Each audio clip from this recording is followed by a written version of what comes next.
नमस्कार साथियों, तो स्वागत करती हूँ मैं अपने सुपर स्टडी पे। आज हम 1857 के प्रमुख इम्पोर्टेंट जो फैक्ट है उसको देखेंगे। तो चलिए देखते हैं। तो 1857 की क्रांति से रिलेटेड जो प्रमुख फैक्ट है उसको मैं बताना चाहूँगी। तो जैसे यहाँ देखिए 1857 की महान क्रांति। शुरू करती हूँ, छोटा सा वीडियो है पर बेहद इंपॉर्टेंट होगा और एग्जाम में क्वेश्चन भी आएंगे। 1857 के विद्रोह का तात्कालीन कारण 1857 के विद्रोह का तात्कालीन कारण चर्बी लगे कारतूसों का प्रयोग तथा अद्यापि इस विद्रोह के अन्य मुख्य कारण आर्थिक, सामाजिक, राजनीतिक एवं धार्मिक थे। कहने का मतलब ये है कि तात्कालीन कारण अगर आपसे पूछा जाए तो चर्बी लगे हुए कारतूस बताइएगा और अन्य भी कारण थे क्या, आर्थिक, सामाजिक, राजनीतिक एवं धार्मिक थे। तो 1857 की क्रांति के बारे में हम जान चुके। अब देखते हैं इसकी शुरुआत क्या हुई, कैसे हुई। तो 29 मार्च 1857 को बैरकपुर कहाँ है, आपको पता है तो बता सकते हैं कमेंट्स में कि बैरकपुर कहाँ पे है। तो बैरकपुर में जो है 34वीं नेगेटिव इन्फेंट्री के एक सैनिक मंगल पांडे ने गाय एवं सुअर की चर्बी मिले कारतूस को मुंह से काटने से स्पष्ट मना कर दिया। फलस्वरूप उसे गिरफ्तार कर 8 अप्रैल 1857 को फांसी दे दी गई। तो इसमें से बेहद इंपॉर्टेंट क्या याद रखना है कि जो 29 मार्च 1857 को बैरकपुर में जो है 34वीं नेगेटिव इन्फेंट्री से मतलब इसका शुभारंभ हुआ और वहाँ पे जो मंगल पांडे थे उन्होंने ही इस विद्रोह को आगाज दिया, शुरुआत किया। वो चर्बी लगे जो सुअर और मांस की गाय और सुअर के मांस की चर्बी लगे कारतूस को मुंह से काटने से स्पष्ट मना कर दिया था और फलस्वरूप उसे गिरफ्तार करके ये याद रख लेंगे कि 8 अप्रैल 1857 को जो है मंगल पांडे को फांसी दे दिया। कई बार मिलान में आता है, पूछा भी जाता है। आगे बढ़ते हैं कि 10 मई 1857 के दिन मेरठ के पैदल तुर्की 20 एनआई वो 34 नेगेटिव इन्फेंट्री थी। ये 20 इन्फेंट्री ने क्रांति की शुरुआत की। मेरठ से जो शुरुआत की गई थी वो 20 इन्फेंट्री थी। तो याद रखेंगे 10 मई 1857 मेरठ की पैदल तुर्की ने 20 इन्फेंट्री ने क्रांति की शुरुआत की। आप लोग कई बार इसको पढ़ चुके होंगे, फिर भी एक रिविजन ही समझिए कि 11 मई 1857 को प्रातः ही दिल्ली पहुंचकर दिल्ली पर अधिकार कर लिया गया। 10 मई को ऐसा हुआ शुरुआत, फिर 11 मई को सुबह ही दिल्ली पहुंचकर दिल्ली पर अधिकार कर लिया गया। दिल्ली में विद्रोहियों को मुगल शासक बहादुर शाह ने बख्तर खां के सहयोग से नेतृत्व प्रदान किया। याद रखेंगे कि दिल्ली में विद्रोहियों को जो है मुगल शासक था बहादुर शाह ने बखत खां के सहयोग से नेतृत्व प्रदान किया था। तो ये सब याद रख लेंगे, कौन, बखत खां याद रख लेंगे। काफी चाहूंगी हिल गया, बखत खां बहादुर शाह ये याद रख लेंगे। आगे बढ़ते हैं तो देखते हैं 1857 का विद्रोह का जो नाम है वो देख लेते हैं, जो कई बार एग्जाम में आप देखे होंगे पूछा जाता है। तो देखिए सर जॉन सिले, क्या है, सर जॉन सिले, ये सैनिक विद्रोह मतलब कि 1857 को नाम दिए थे सैनिक विद्रोह। कैसे याद रखेंगे, देखिए सिले लास्ट में याद रखेंगे कि सर जॉन सिले, सिले सैनिक विद्रोह, इस तरह से याद करके आएगा तो आप टिक लगा लीजिएगा। तो सर जॉन सिले जो थे वो सैनिक विद्रोह कहे थे 1857 के विद्रोह को। आगे बढ़ते हैं। वी डी सावरकर, यह वी डी सावरकर जी कहते हैं कि एक सुनियोजित राष्ट्रीय स्वतंत्रता संग्राम था। क्या था, एक सुनियोजित राष्ट्रीय स्वतंत्रता संग्राम था, ऐसा कौन कहते हैं, वी डी जी सावरकर। देखिए सावरकर सुनने में ही बहुत अच्छा वर्ड लग रहा है, सुनियोजित लग रहा है, तो उसी से याद रखेंगे जो सावरकर थे उन्होंने कहा कि सुनियोजित राष्ट्रीय स्वतंत्रता संग्राम है। आगे बढ़ते हैं। एस एन सेन, क्या है, एस एन सेन, इन्होंने स्वतंत्रता संग्राम कहा। सेन जी ने क्या कहा, स्वतंत्रता संग्राम कहा। किसे कहा, 1857 के विद्रोह का नाम है ये सब। फिर देखते हैं आर सी मजुमदार, उन्होंने क्या कहा, ना तो राष्ट्रीय था और ना ही यह स्वतंत्रता संग्राम था। 1857 की क्रांति को आर सी मजुमदार जी कहते हैं ना तो राष्ट्रीय है था और ना ही स्वतंत्रता संग्राम। देखिए ये बार बार ना तो राष्ट्रीय ना तो स्वतंत्रता संग्राम इन्हें कहने में बहुत मजा आ रहा था। तो शायद है कि आर सी जो मजुमदार है वो कहते हैं कि ना तो राष्ट्रीय था और ना ही स्वतंत्रता संग्राम था। आगे बढ़ते हैं। ये दरोगा की एग्जाम में पूछा हुआ है, बिहार के दरोगा में। बेंजामिन डिजरायरी, इन्होंने क्या कहा था 1857 के विद्रोह को, तो इन्होंने कहा था कि ये राष्ट्रीय विद्रोह है। क्या है, राष्ट्रीय विद्रोह है, उन्होंने कहा था। डिजरायली बंगाल में रहे थे इतिहास के शिक्षक थे। तो ये याद रखिए बेंजामिन डिज़ायरी ने क्या कहा है कि यह एक राष्ट्रीय विद्रोह है। किसे? 1857 को। ठीक है, डिज़ायर कर रहे थे, अपना इच्छा डिज़ायर कर रहे थे कि यह एक जो है राष्ट्रीय विद्रोह है। तो इस तरह से याद रख लेंगे। आगे बढ़ते हैं कि सैनिक विलिप्त और असैनिक विद्रोह का प्रसार। देख लेते हैं इसको। तो देखते हैं कि 2 फरवरी 1857 को 19वीं स्थानीय पैदल सेना का बहरामपुर विलुप्त हो गया था। 10 मई 1857 को मेरठपुर में सैनिकों का विलुप्त हुआ। ये डेट बताया गया है।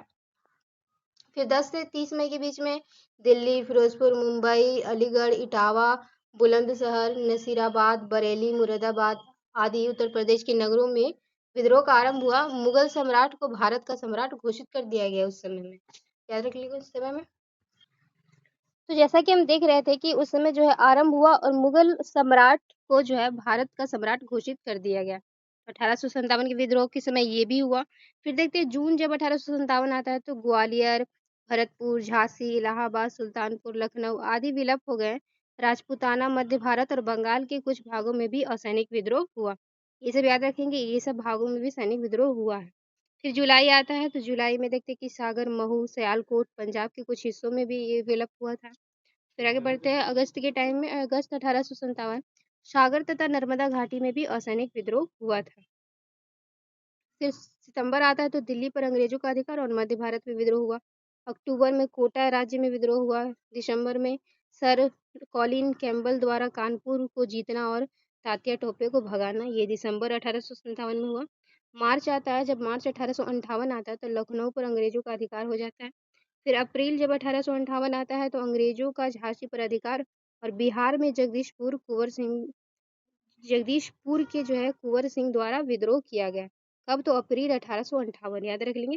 बिहार के एग्जाम में कई बार पूछा जाता है। तो अप्रैल 1858 में जो है वो बिहार के जगदीशपुर के कुंवर सिंह द्वारा विद्रोह किया गया। अंग्रेजों का झांसी पर अधिकार भी इसी समय हुआ। कब? अप्रैल 1858 में।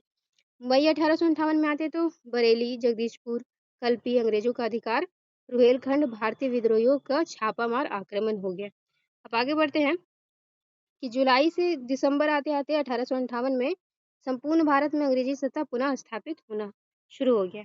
आगे बढ़ते हैं, देखते हैं कि तात्या टोपे जिनका वास्तविक नाम रामचंद्र पांडुरंगा है, बिल्कुल याद रखेंगे, कई एग्जाम में पूछा हुआ। तात्या टोपे का वास्तविक नाम रामचंद्र पांडुरंगा है। झांसी की पराजय के बाद नेपाल चले गए थे।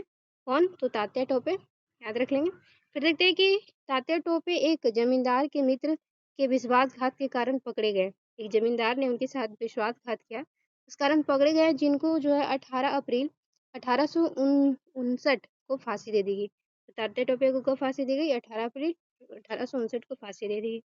आगे देखते हैं, झांसी की रानी लक्ष्मीबाई अंग्रेज जनरल हुरोज से लड़ते हुए 7 जून 1858 को वीरगति प्राप्त हो गई। याद रख लेंगे कि जो झांसी की रानी लक्ष्मीबाई थी वो जनरल हुरेंज हॉरेंज फार्मूला पढ़ेंगे।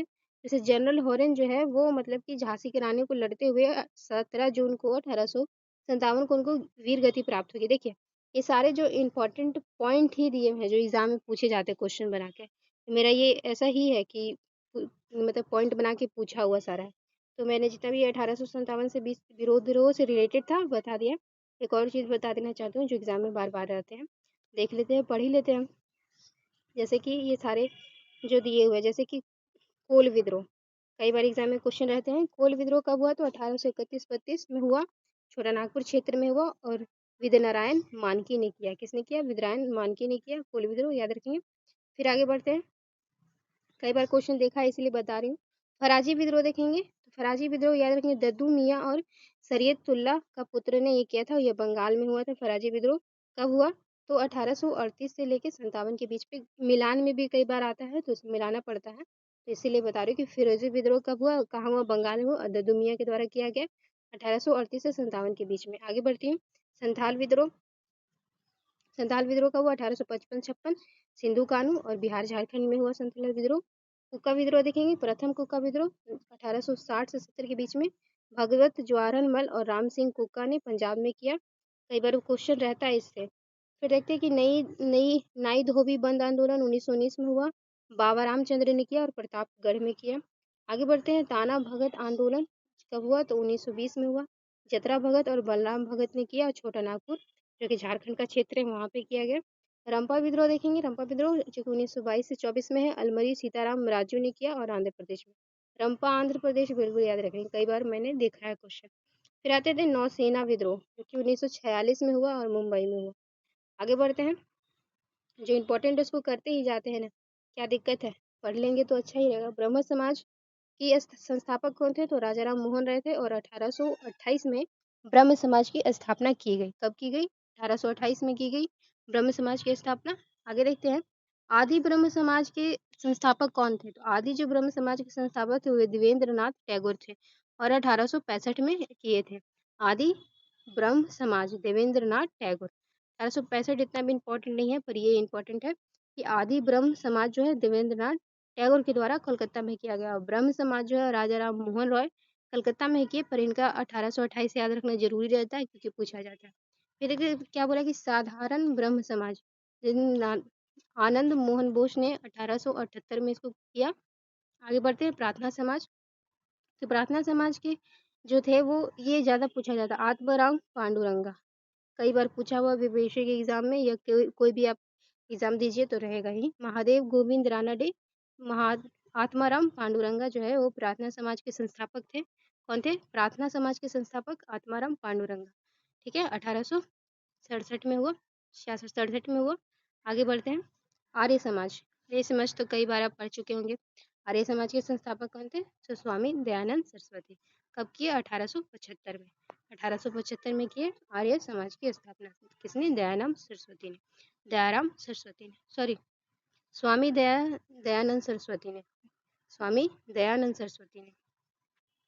रामकृष्ण मिशन स्वामी विवेकानंद वेलूर में किए थे, वेलूर मठ में। तो देखते हैं कि रामकृष्ण मिशन स्वामी विवेकानंद ने 1896 में इसकी स्थापना की। फिर देखिए थियोसॉफिकल सोसाइटी, बेहद इंपॉर्टेंट, कई बार एग्जाम में पूछा जाता है। तो इसके संस्थापक थे मैडम एच.वी. ब्लास्टकी और कर्नल एच.वी. और ऑलकॉट एंड एनी बेसेंट, ये सब थे। फिर एक बार देख लेंगे थियोसॉफिकल सोसाइटी, तो madam H V. Blavatsky, colonel H S. जो कि न्यूयॉर्क के थे, और अल्काट एवं एनी बेसेंट जो थे वो थियोसॉफिकल सोसाइटी के संस्थापक थे। कब हुआ, 1875 में हुआ, याद रखेंगे। अब देखते हैं रहनुमाई मैजादान, जो कि दादा भाई जो नौरोजी थे उन्होंने इनका ये किया था। आगे बढ़ते हैं, जो इम्पोर्टेंट वो बताती है, जैसे कि अहमदिया आंदोलन, कई बार एग्जाम में पूछा हुआ है। मिर्जा गुलाम अहमद ने जो है अहमदिया आंदोलन किया, किसने किया, मिर्जा गुलाम अहमद ने अहमदिया आंदोलन किया, गुरदासपुर में किया, ये याद रखेंगे, इसका डेट इम्पोर्टेंट नहीं रहता है। फिर देखते हैं अलीगढ़ आंदोलन, सर सैयद अहमद खां, ये भी पूछा जाता है, ये तो बिहार पुलिस का सेट पेपर में था। अलीगढ़ आंदोलन तो ये सर सैयद अहमद खान। फिर आगे देखते हैं कि विधवा आश्रम, तो ईश्वर चंद्र विद्यासागर एवं डी.की. कर्वे ने जो है विधवा आश्रम के मतलब संस्थापक थे, ईश्वर चंद्र विद्यासागर और डी.की. कर्वे। फिर आगे बढ़ते हैं, servants of Indian society, Gopal Krishna Gokhale 1915 में इसकी स्थापना की।